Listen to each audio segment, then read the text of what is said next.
Friends, welcome back to my channel. আশা করি সবাই ভালো আছো। আর এতক্ষণে নিশ্চয়ই জাস্ট দিদির যে পর্দাফাঁস হয়েছে সবার জানা হয়ে গেছে।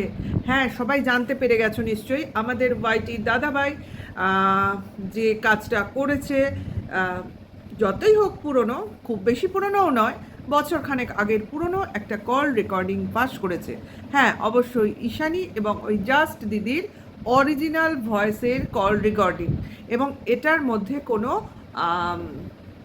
স্পিড বাড়িয়ে কমিয়ে কোনোভাবে দেখায়নি, এবং পরিষ্কার শোনা যাচ্ছে এবং বোঝাই যাচ্ছে এটা কে কাকে প্রোভাইড করেছে এবং কাদের স্বার্থে প্রোভাইড হয়েছে। দেখো, সোজা কথা, কোনো মানুষ যদি মুখোশধারী হয়, সেই মানুষের মুখোশ অবশ্য করেই খুলে দেওয়া উচিত। হ্যাঁ, বলা যেতে পারে যে তখন কেন বেরোয়নি, এখন কেন বেরোচ্ছে। হ্যাঁ, সেই সময় মেয়েটা ভেবেছিল তার ফায়দা আছে এতে, কিন্তু এখন যখন দেখছে যে এখন তাকেই দোষী সাব্যস্ত করা হচ্ছে এবং উল্টো চাপ ক্রিয়েট করে পুরোপুরি একটা ভিলেন, মহিলা ভিলেন সাজানো হচ্ছে, সেই জন্য সে আর এই কল রেকর্ডিংটা লুকিয়ে রাখতে পারেনি এবং জনস্বার্থেই, হ্যাঁ আমি জনস্বার্থই বলবো, জনস্বার্থে এইটা পাবলিক করা হলো। হ্যাঁ, থ্যাঙ্কস টু সঞ্জয়, আমি নাম ধরেই বলবো, কারণ এই ভিডিওটা না দিলে আমরা কিছুতেই উপকৃত হতাম না। দেখো, আমরা কিন্তু অনেক ক্রিয়েটারের মাধ্যমেই এটার আভাস পেয়েছিলাম এবং আমরা এই নিয়ে বলাবলি করতাম যে নিশ্চয়ই এর পেছনে এইরকম ঘটনা ঘটেছে। দেখো, আমাদের ইমাজিনেশন যে মিথ্যা ছিল না, আমার কথা আমি বলবো না, কারণ তখন আমি গ্রাউন্ডে ছিলাম না, আমি এই সিনেই ছিলাম না, কাজে আমি ফলো করতাম অ্যাজ এ ভিউয়ার্স। কাজে সেই হিসেবে বলছি, তখন যে আমাদের ইমাজিনেশনটা কিছুটা হলেও তখন আমরা ভেবেছিলাম হতে পারে, কিন্তু এখন যে পুরোপুরি এটা আমাদের সামনে চলে এলো এবং আমরা যেটা ভেবেছিলাম তখন সেটা যে কতটা সত্যতা আছে, আজকে বসে তখনকার ভিউয়ার্সরা যারা কিনা এখনও কন্টিনিউ করছেন অবশ্য করেই তারা বুঝতে পারছেন। এবং সত্যি করে বলতে কি, আমাদের যে ভাবনা চিন্তাগুলো পুরোপুরি ভুল ছিল না বা একদমই ভুল ছিল না, এটা আমরা বলতেই পারি। হ্যাঁ, অবশ্যই ঈশানী এখানে ধোয়া তুলসী পাতা নয়, সে বলবে আর সে শুনবে সেটাও ঠিক জিনিস না, কিন্তু সেটা কথা না। কথাটা হচ্ছে তার হয়তো মনে ইচ্ছাটা ছিল, কিন্তু ধুনোটা কে দিয়েছিল? ধুনোটা দেওয়ার লোক তো কে, তার রেকর্ডিং অবশ্যই বেরিয়ে গেল। তা বলি, এই যে কল রেকর্ডিং বেরোলো এবং জনসমক্ষে শোনা গেল পরকীয়া নাকি লিগাল, তাহলে এইটার বিরুদ্ধে যে আন্দোলন উনি চালিয়ে যাচ্ছেন এখনকার পরিস্থিতিতে দুটো ফ্যামিলির ক্ষেত্রে, তাহলে তার হয়ে ওনার বক্তব্য এখন কি দাঁড়াবে? সেই মুখটা কি আছে যেটার জন্য উনি লড়াইয়ের ময়দান তৈরি করেছিলেন? সেই লড়াইয়ের ময়দানে সেই মুখটা নিয়ে তিনি দাঁড়িয়ে থাকতে পারবেন, নাকি বলতে বসবেন আমি তখন এটা বলেছিলাম এখন এটা বলতে চাইছি না, কারণ মানুষ পরিবর্তনশীল, তাই বলতে বসবেন? আপনার কয়টা মুখ আমার জানতে ইচ্ছা করে, কয়টা মুখ এক এক সময় এক এক রূপ ধারণ করেন? আপনার গিরগিটির থেকেও বেশি মারাত্মক। আপনি যেভাবে রং বদলান না, আপনাকে বিশ্বাস করাই হচ্ছে মানুষের মূর্খামি। যে আপনাকে বিশ্বাস করবে সেই বিপদে পড়বে, কারণ আপনার ফায়দা ছাড়া আপনি এক পাও চলেন না। আজকে যে জিনিসটা কল রেকর্ডিংয়ের মাধ্যমে আমরা জানতে পারলাম, সেটা যারা শুনেছে তারা জানে কি বিভৎস কল রেকর্ডিং এটা। একটা মেয়ের বয়সী মেয়ে, আপনি তাকে কিভাবে প্রভোক করছেন একটা ইললিগাল সম্পর্কে জড়াবার জন্য। এটা তো পানিশমেন্টের সামিল। এই কল রেকর্ডিং দিয়ে তো আপনাকে রীতিমতো পানিশমেন্ট দেওয়া যায়, যে একটা আপনি মেয়ের বয়সী মেয়েকে বলছেন তুই এই কাজ কর, এইভাবে প্রজেক্ট কর, এইভাবে স্টোরি দে, এইভাবে প্রিকশন নে, এইভাবে একটা ইললিগাল সম্পর্কে জড়িয়ে পড়। এবং সর্বোপরি যেটা মানে সাংঘাতিক একটা কথা, বাড়ির লোককে সব কথা বলবি না। একটা ছেলে মেয়ে সে কি কাজ করবে না করবে, তার ফিল্ডে বা বাইরে, বাড়ির বাইরে, সেটা তার বাবা মাকে লুকোবে, এবং সেটা প্ররোচনা করছে কে? এই জাস্ট দিদি। এগুলো কি প্রশাসনিক যারা যুক্ত আছেন, অন্তত ওই যে সঙ্গীতা ম্যাডাম, উনি কি শুনতে পাচ্ছেন? যিনি কিনা বিভিন্ন আইনের কথা বলেন, তিনি এই কল রেকর্ডিংটা শুনলে কি বলবেন? কার পাশে দাঁড়িয়েছেন বা কাকে পাশে নিয়ে দাঁড়িয়েছেন, এইটা আমরা জানতে চাইছি। আমরা যখনই ওনার লাইভে এসেছি, জয়েন্ট লাইভে, স্ট্রিম লাইভে, জাস্ট দিদির স্ট্রিম লাইভে ওনাকে দেখেছি, যখনই কেউ কোনো প্রশ্ন করতে গেছে যে আপনি মানে যার স্ট্রিম লাইভে এসছেন, জানেন তিনি কীরকম, তিনি কি ভাষায় কথা বলেন, তিনি কি কি করেছেন, আর সঙ্গীতা ম্যাডাম সব জানা সত্ত্বেও, আমি বলবো সব জানা সত্ত্বেই, না হলে উনি কেন কিউরিওসিটি দেখাননি, কেন উনি কিছু জানতে চাননি? উনি সবসময় বলেছেন এই প্রসঙ্গ এখানে না, এই ব্যাপারে ওই নিয়ে কথা হবে না। কেন? আমরা তো প্রশ্ন করতেই পারি, কারণ আমরা জনগণ, অবশ্য করেই প্রশ্ন করতে পারি, আর উত্তর দেওয়া আপনার উচিত একজন প্রতিনিধি হিসেবে। আপনি দাবি করেন আমি এমুক করি, আপনি তমুক করি, আপনি কোনো কিছু মানুষের সন্তুষ্টি করেন, আর কিছু মানুষের কথার উত্তরই দিতে পারেন না, আর কিছু নির্দোষ মানুষকে আপনি পানিশমেন্ট দেবেন বলে ভয় দেখিয়ে চুপ করিয়ে রাখেন। এই কথাগুলো আমাদের বলতেই হলো। লাইভে এসে আপনার স্ট্রিম লাইভে এসে কেউ তো সেভাবে আপনার বিরুদ্ধে বা অন্য কারোর সম্বন্ধে কোনো কথাই বলতে পারে না, কারণ আপনি আপনার বক্তব্য বলে আপনি চলে যান। কেন? আপনি এখানে কে? আপনি না ইউটিউবার, না আপনি ইউটিউবের কাউকে চেনেন, না জানেন, না কোনো কিছু বোঝেন, তাহলে আপনি কিসের মীমাংসা করতে আসছেন এখানে? এটাই আমাদের প্রশ্ন। যেই কাজটা বাবলিদি করতে চাইলো সেই কাজটাতে আপনি বাধা দিলেন, এবং যে কাজটায় বাধা দিলেন সেই কাজটাই আপনি করলেন। এটাই কি আপনার পরিচয়? আপনার সম্বন্ধে আমি এখানে কিছু বলবো না, কিন্তু যার সঙ্গে আপনি দাঁড়িয়েছিলেন, হ্যাঁ, সে তো মাশাআল্লাহ, হ্যাঁ, এক্সে বারকার এক, তার কালি কার্তুত আমাদের সামনে চলে আসছে।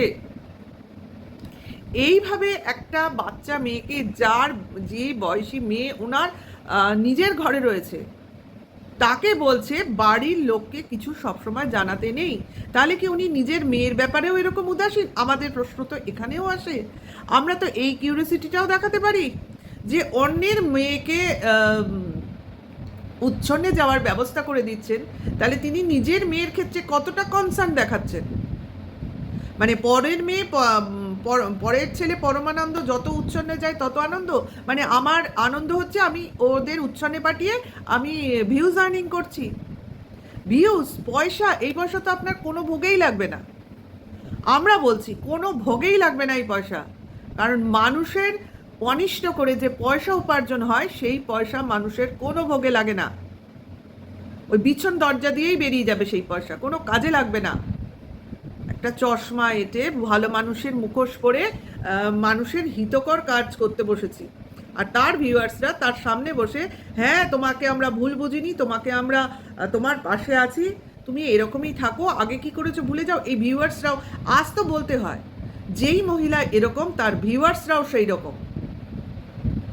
এ কিনা পরকীয়ার বিরুদ্ধে কথা বলে, আর যারা কিনা আমরা একটা মেয়েকে, নির্দোষ মেয়েকে বাঁচাবার জন্য তার পাশে দাঁড়াচ্ছি, হ্যাঁ, সে একজনকে ভালোবেসেছে তার স্বামীর উদাসীনতার কারণে, স্বামীর অমনোযোগিতার কারণে, সেইখানে তাকে কিভাবে নিষ্পেষণ করা হচ্ছে,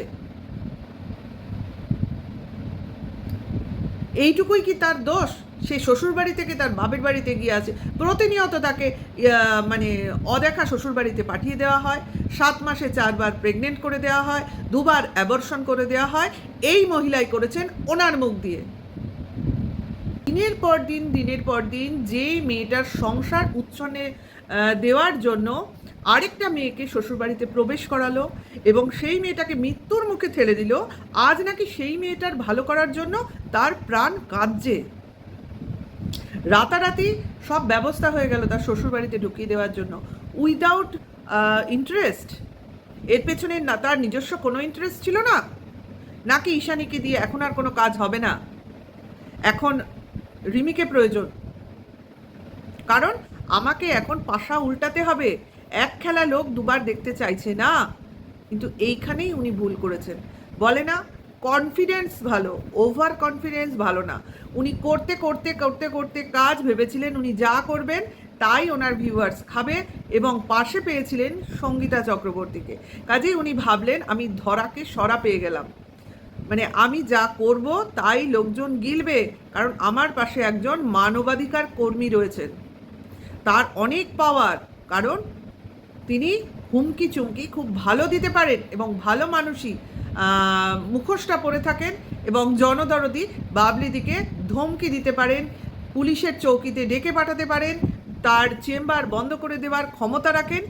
এই রকম মানবাধিকার কমিশনের একজন প্রতিনিধিকে এনার মতো মহিলাই পাশে পেয়েছেন। ভেবেছেন আমি তো এই ধরনের অনৈতিক কাজকর্ম করি, তার পাশে যদি এরকম পাওয়ারফুল কাউকে পাই, তাহলে তো আমার সোনায় সোহাগা, আমাকে কে ধরবে ছড়বে, আমাকে কেউ কিছু করতে পারবে না। কাজেই আমি আরও মারাত্মক হয়ে, রাবণ হয়ে 10টা মাথা দিয়ে লোককে চিবিয়ে চিবিয়ে খাবো। লোক ভুলে যায় যে রাবণেরও বধ হয়েছিল, কিন্তু বলে না লিমিট, একটা লিমিট ক্রস করতে করতে একটা জায়গায় মানুষ যায়, তারপরে তার পরিণতিটা কি সেটা দেখতে লাগে। যাই হোক, এর কথা যাই হোক, কিন্তু থ্যাঙ্কস টু সঞ্জয়, যেটা আজকে ও যে ক্লিয়ারেন্সটা দিল এই ভিডিও কল রেকর্ডিংয়ের মাধ্যমে, আগামী আরও কতগুলো ভিডিওর মাধ্যমে আরও কিছু খোলাসা করবে, সেই আশাটা আমি রাখি। ওর অসম্ভব সাহস, ভালো লাগে, কারণ এই রকম কিছু সমাজের উপকারী কাজ করাটা প্রয়োজন, কিছু মানুষের মুখোশ খোলাটা অবশ্যই প্রয়োজন। দেখো, যে ভালো কাজ করে তাকে অবশ্য করেই